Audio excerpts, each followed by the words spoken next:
certainly with all of this evening, happy for opportunity to share with you some arguments from the Bible and from the world around us, or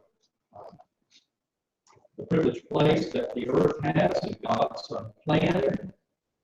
Many things about the location on which we live that point to a design for life and complex life and civilization to be able to flourish.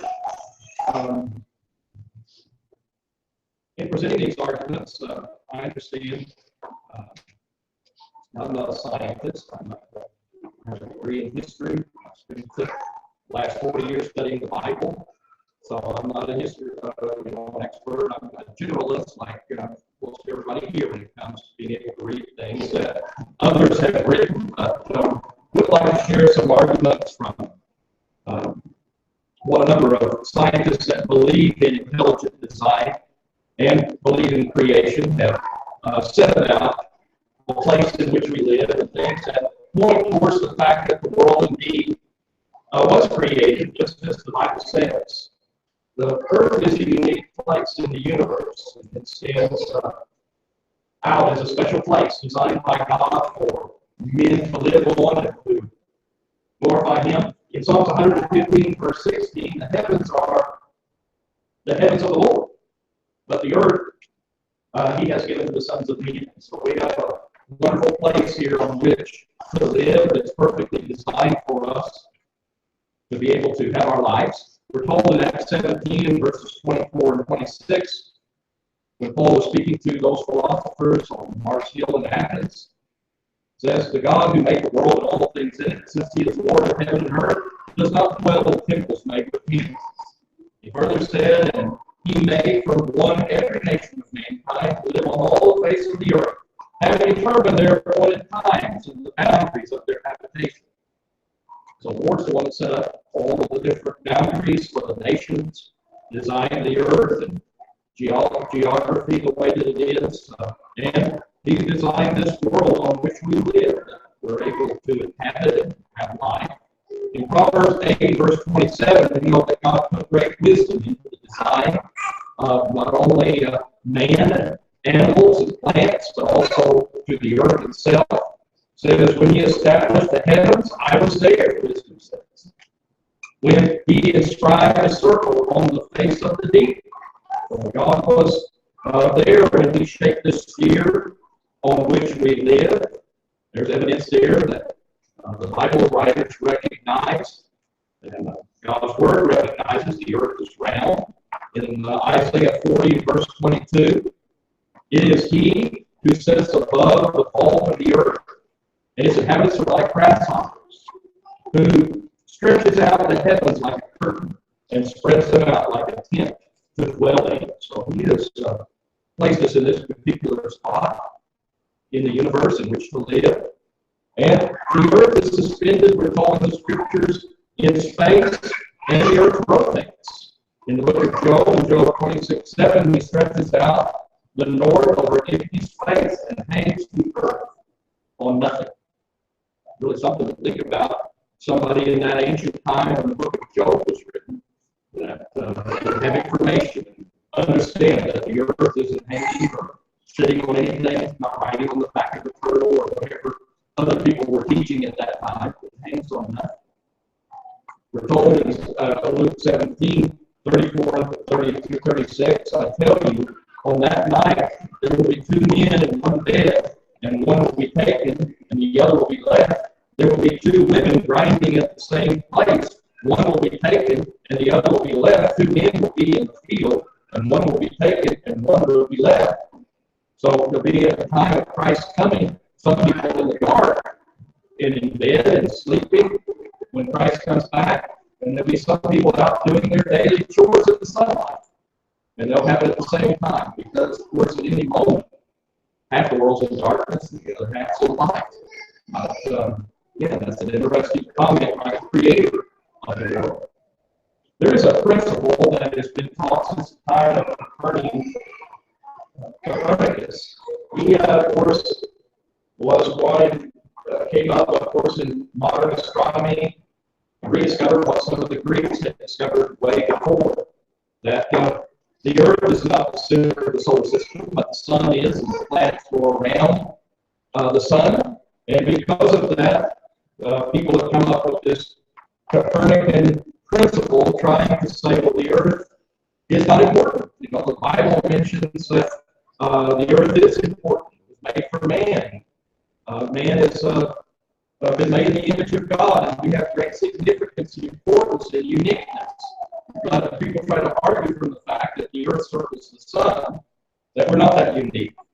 Here's a quote from Carl Sagan. He says, because of the reflection of sunlight, and I'll show you the picture here in a minute, Voyager, that was sent to study the planets and take pictures, and it was leaving the solar system. They turned the cameras around and took a picture of the Earth from the edge of the solar system, and we just appear like a little small blue dot. And so they're making the argument we don't amount to anything, basically. The Earth seems to be sitting in a beam of light as if it were some special significance to this small world, but it's just an accident of geometry and optics. Our posturings, our imagined self-importance, the delusion that we have some privileged position in the universe are challenged by this point of pale light. And there's the picture. Real well. You can see there's like a beam of light that Voyager captured, and then the Earth is sitting in the middle of that beam of light. It says our planet is a lonely speck in the great enveloping cosmic dark. In our obscurity, in all this vastness, there is no hint that help will come from elsewhere to save us from ourselves. So Carl Sagan's an atheist. He's an enemy of the Bible. He ridiculed the Bible. He died untimely of brain cancer. But he spent a lot of time carrying people's faith down. And then he wrote a book called Pale Blue Dot to say the Earth is nothing. It's a significant piece of dust floating around no purpose. And that's what evolution and atheistic philosophy leads to. So is the Earth really any significance in an impersonal universe as they want to teach? Or do we exist for a purpose? Or is there a sign that was put here for a purpose, like the scriptures say, that God measured everything and built it carefully? Or is the truth otherwise? So let's take a look at some of the evidence. One writer said, the combined circumstances that we live on Earth and are able to see stars, and that the conditions necessary for life do not exclude those necessary for vision, and vice versa, is a remarkable, improbable one. What a fragile balance between the indispensable and the sublime. So it is something that we are able to exist, and we're going to be able to be located in a place where we can see the heavens and we can ponder its design, and we can think about the Creator, and all of these things came together that on this one special planet, they're able to have life, intelligent life, and we're also able to study the universe and think about all these sublime things. That's quite a coincidence, isn't it? That all those things come together on this whole spec, out of all of the places that it might have been different. So we are on a habitable planet. There are those that are searching every day, and there's a field of science now. They're looking for life. They're looking for planets that might be able to support life in the universe. And one thing that's necessary in order for this to happen is for us to find a planet out there somewhere that has not only find a planet going around the stars somewhere, but it has to be in just the right location in order for life to exist. We have a laboratory right here in the world of what it takes for complex life to live and to survive.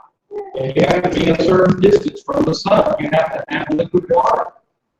If you get too close, it'll be frozen, or it'll be too hot, get too far away, like Mars, everything will freeze. So you have to be in the right zone. And even in the Milky Way galaxy, very hostile to any kind of a planet having life on it. And out here on the edges, you don't have the heavy elements necessary to make an Earth-like planet. So there's certain habitable zone, even in the Milky Way. So when they say there's all these stars out there and all these planets, there must be life out there just like on Earth. When you start figuring out the factors that have life like we have on Earth, it gets more and more and more improbable when you start adding these conditions on top of one another. And we find out that we are really a very unique place that God has placed us. And He's designed this world for life. You need to have a terrestrial planet that's the right size. If it's too big, it will crush us with all the pressure. If it's too small, it would hold the atmosphere in place that we need. It's got to be the right distance from the sun or a star, and it has to have certain elements like liquid water. It needs to have things like iron and other minerals that are necessary to support life. You have to have stabilizing food to keep the planet from having its poles reversing all the time. That wouldn't be good for life. So we need plate tectonics, carbon silicate recycling process that helps regulate the temperature on Earth, the right kind of atmosphere made up of the right gases that are not poisonous for life. And most everything in the universe is poisonous, it turns out. It's got to be just the right balance, fine-tuned to support life. And the right planetary neighbors. We have Jupiter out there going around sweeping up all the debris, that giant planet that would otherwise be coming at the Earth. You have to have the right single type of stars for your planet to be going around in order to support life. Most of the stars out there put out too much radiation, harmful radiations that would kill life.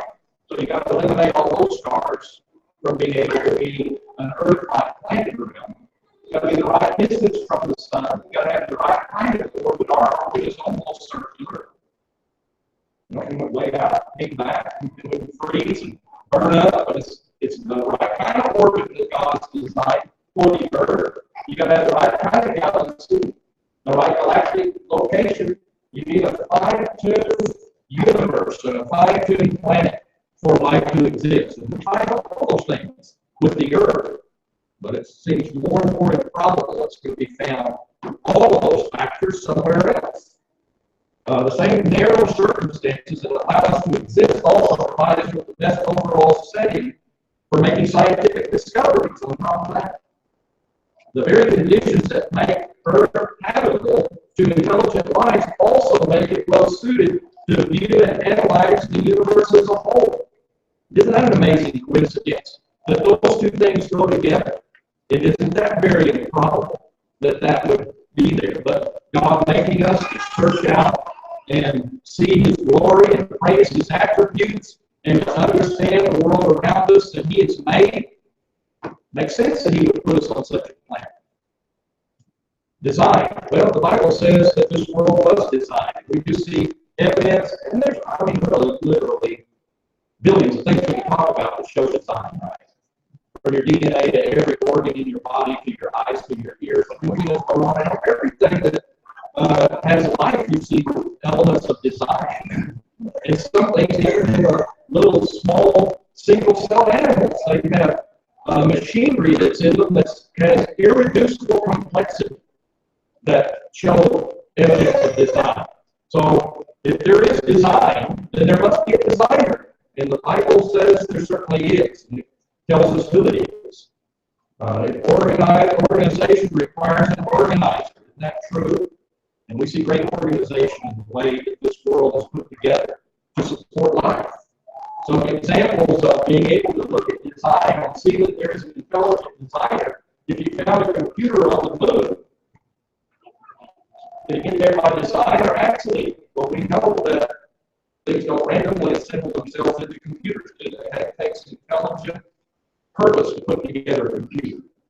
And it's the same way with this complex brain and organs and body and place that the Earth is in, and all the things necessary to supply and support life on Earth.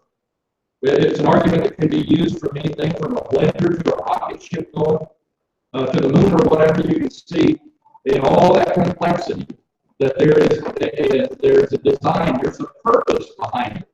And it shows there is an intelligence that made it. And man's created by design, or is it created by an accident of molecular combinations? Certainly there's much wisdom in the way that we are put together. There's great purpose for all the different parts of our body to make it possible for us to live and to move and do the things that we need to do. The sun and moon system is what we want to talk about this evening. It was designed by God. We're positioned in the solar system in just the right spot in order to get the proper amount of heat, but not too much heat from the sun or the third planet out. You know, Venus has a temperature of about 900 degrees, has a runaway greenhouse effect that's taking place there, where there's no possibility for life like we have on Earth or any kind of life to exist there. We go out to Mars on the other extreme, and it's too cold. Their atmosphere is almost nothing. We have a rotation of the Earth that's at the right speed so that we don't get too hot during the day and we don't get too cold at night. We rotate about 1,000 miles an hour on this planet every day. And I go through that 25,000 mile circumference each day and are able to have that heat regulation. When we look at the sun that's in the sky, a lot of times it's just an I've heard this on side, just some common ordinary star. They're not a dozen, the sun. The Bible doesn't ever talk about the sun as just being another star. It calls it the sun. It's unique. It does have unique qualities. I was reading today, I don't know everything about lithium, but they say the sun has much less lithium than most of all the stars that we study. It has a little bit different composition. It has a stability and brightness that you don't find with most of the stars. Most of the stars flicker and fluctuate in the amount of light and heat that they put out behind the sun. The sun is almost exactly the same. It's almost immeasurable how different the sun is from one day to the next. It is stable to support life. Isn't that a good fortune for us, right? We have a sun that's different than all the stars out there, most of them that we look at anyway.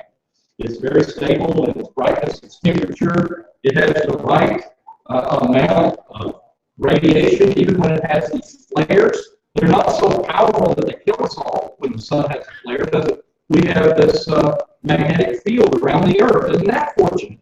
That God put that there so that there is one of these flares. We're protected from it. It doesn't kill everything on Earth. And it's only a certain kind of planet with a certain kind of core that will produce that magnetic field. Other planets don't seem to have that. Many of them that we see around us anyway that we've been able to study. Life requires a stable sun at all times, and that's exactly what God has given us. Look at these different kinds of stars that you have out. Light and blue stars, they produce dangerous ultraviolet radiation. Blue stars are particularly deadly. These stars have another problem since they burn so hotly compared to the sun. They will not survive long enough to give this evolutionary theory a chance to get started. And of course, it wouldn't get started anyway. The red and orange stars, they produce dangerous magnetic activity.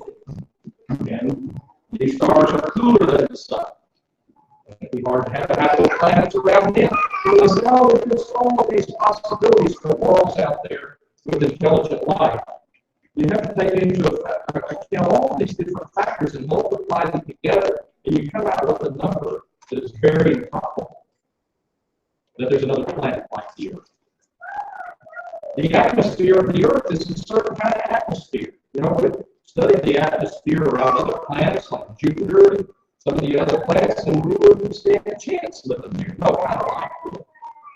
So the Earth is unique in its atmosphere. Small amount of polyatomic gas produces just enough greenhouse effect to keep the temperature from getting too cold at night as heat escapes from the Earth. There's 2 atoms in oxygen. There's 2 atoms in nitrogen. And they're particularly good at letting just the right amount of radiation in and blocking out the harmful stuff and then keeping in that long-wave radiation we need at night to keep us warm.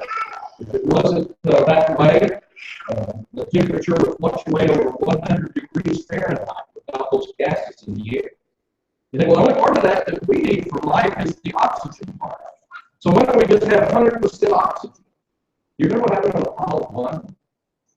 They thought that was a good idea for the astronauts. We'll just put 100% oxygen in the capsule, and then they had a little spark and it burned everything up in a second. What would happen to all of our trees, plants, everything that God gave 100% oxygen in that fire? The whole world go up, right? So you have this buffer, all this nitrogen, this very inert. It helps us all to have the right pressure to be able to breathe the oxygen in and out. It's all designed for life. And God made it in such a way that it's perfect for us to live here. And just the right amount of weight to this atmosphere for life to exist. So we have a moon that's just the right distance and the right size. And our moon is very unique. There are some 32 different moons, I think, or something that they found around the solar system. And there's none of them like our moon. Our moon is 1/4 the size of the Earth. Think about that.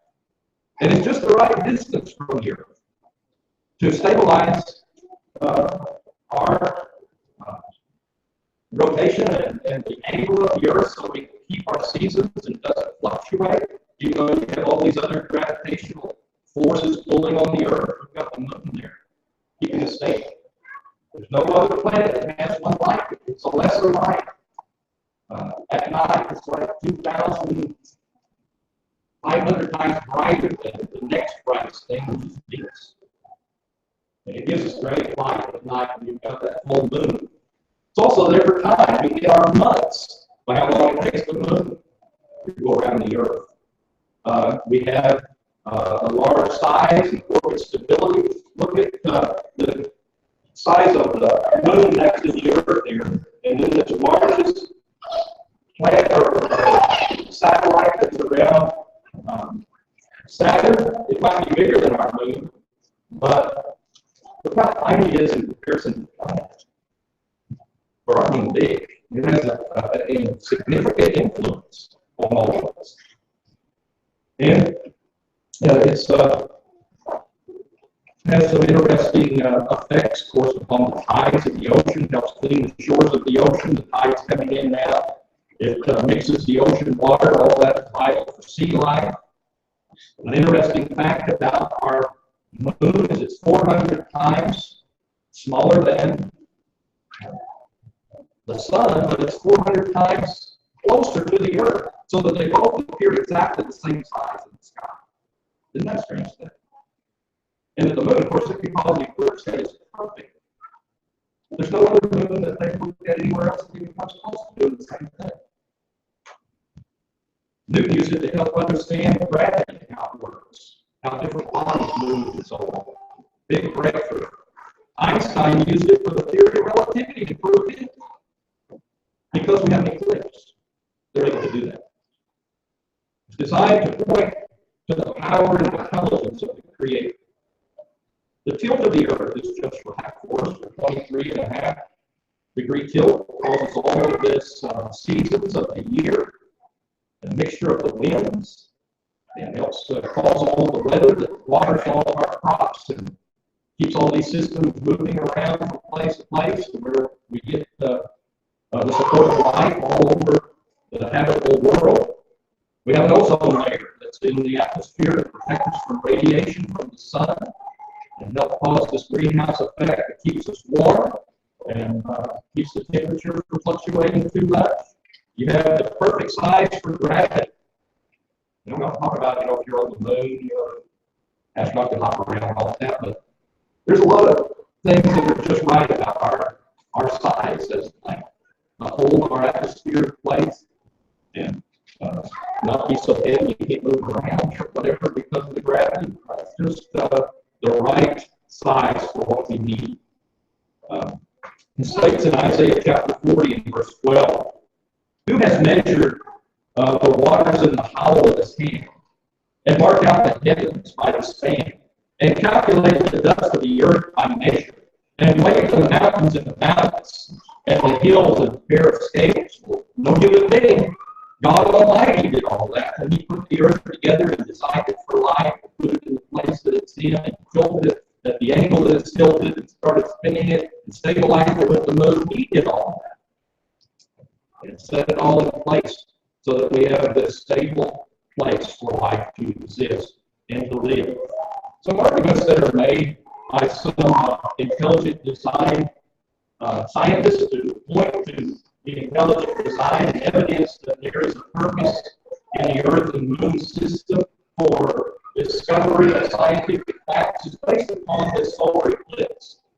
To produce a total solar eclipse, you need the following: the luminous body of the sun, you need an eclipsing body with the moon, and then an observing platform, which is the Earth, where we're at. You have to have the right distance apart, all in a straight line in space. And look what you end up with. It perfectly fits, except it shows this outer atmosphere of the sun on the outer edge. The only way we know about that, study about that, is because of solar eclipses. And God designed the world so that would happen. You think maybe there's some purpose to show us glory, to help us be able to understand how this universe works and how it all works? That He would put an intelligent human beings here to be able to see that eclipse and see what it does. The apparent size of the moon just barely covers the sun as seen from the earth, giving us a perfect eclipse. Perfect eclipses of the sun are important for scientific discovery. It was the test to whether the theory of general relativity was true or not that Einstein put out in the early teens. In 1919, 1929, I think was when they had the eclipses, that they were able to test that theory and see if light does meet when it goes across something that has great gravity to it. And sure enough, stars moved, but it was the light was being beat. So it showed that that theory was true. The elements of light and the different things that make up the sun. Beam of light, that chromosphere, and be able to detect the nature of our sun. It's only possible at the time of the eclipse that we're able to study those things.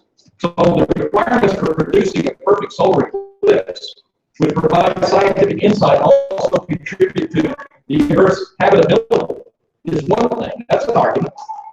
Is it showing more design to it than that? Example of where conditions for habitability overlap with conditions of measurability, where you can actually see all of these things and be able to observe them.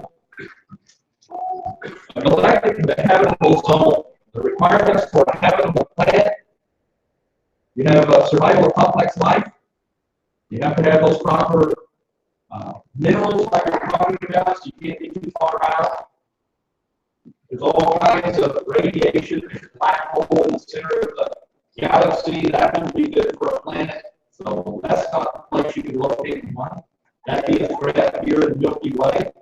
The most habitable place in the Milky Way is where we find our sun, right? On the outside edge of one of these arms of planets in this galaxy, where all that gas and things are at. We're at the clear spot, right in the habitable spot. Right, we can get back and we can see what a galaxy looks like. We can see the other galaxies out there. What if we were in the dusty part? We wouldn't be able to observe any of those things about God's creation. What if our atmosphere wasn't clear like it is, so we can put a telescope up and look out? But God made it all so we can view things and study these things. So the most habitable place also gave rise, of course, to people that could appreciate what they were looking at. So we have this galactic zone in, let's see, so some evidence for design, what you look at to define design inference. Eliminating chance for small probabilities that something would happen. It's pretty small probability all of these factors would come together on Earth. That it wasn't designed this way.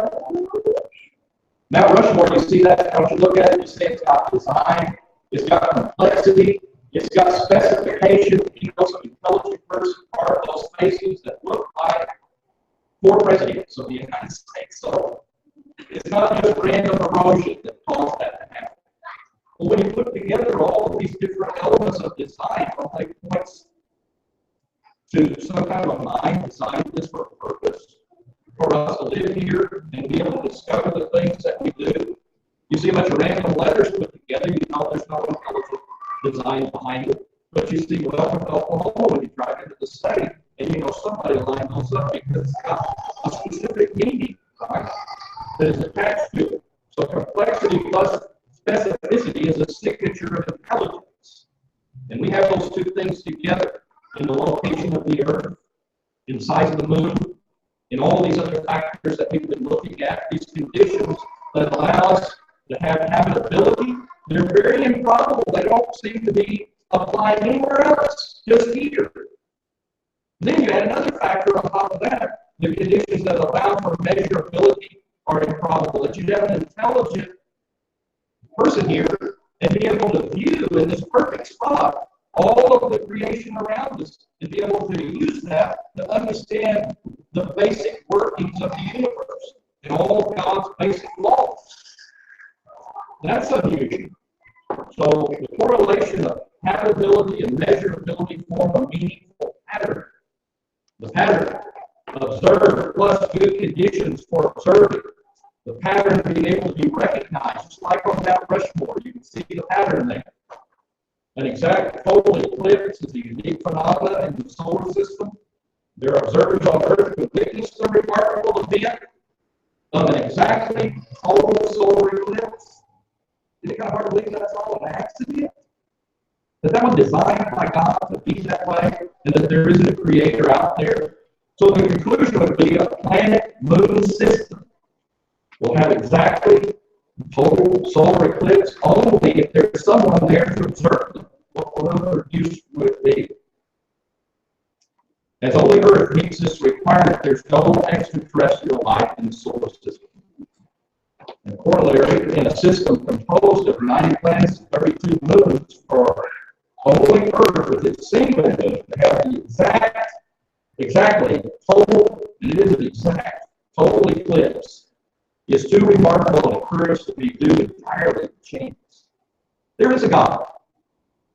The same God that testified in the Bible and told us that he did all these things. So again, this is one of thousands of arguments that could be made from design that there is a God, that he made this world. And we have a duty and a responsibility to glorify him and serve him. If you're here tonight and you've never obeyed the gospel of Jesus Christ, Jesus said, "You has believed." Believe that Jesus Christ is the Son of God. Believe that he's the Lord and Savior. That he's the one that died for our sins and rose again and rules at God's right hand. We need to come to believe that based upon evidence and put our trust in him. We need to turn away from sin and repentance. Unless you repent, you will all likewise perish, is what Jesus tells us. We need to renounce the ways that are contrary to God and determine we're going to live in harmony with his will. We need to confess Christ, let it be known that we are believers. And upon that confession of faith in the New Testament, people were baptized, immersed in water, buried in the water, like Christ was buried in the tomb. And you arise from that water by the power of Christ's blood and the work of God. He forgives our sins. We arise to walk in newness of life. You don't obey the gospel, we want to encourage you to do so and become a servant of Christ, one of God's children. If you need the prayer of the church as a Christian, we're also extended to you together. We stand and sing. For Jesus, oh my God, is inside of me. Pray not for Jesus,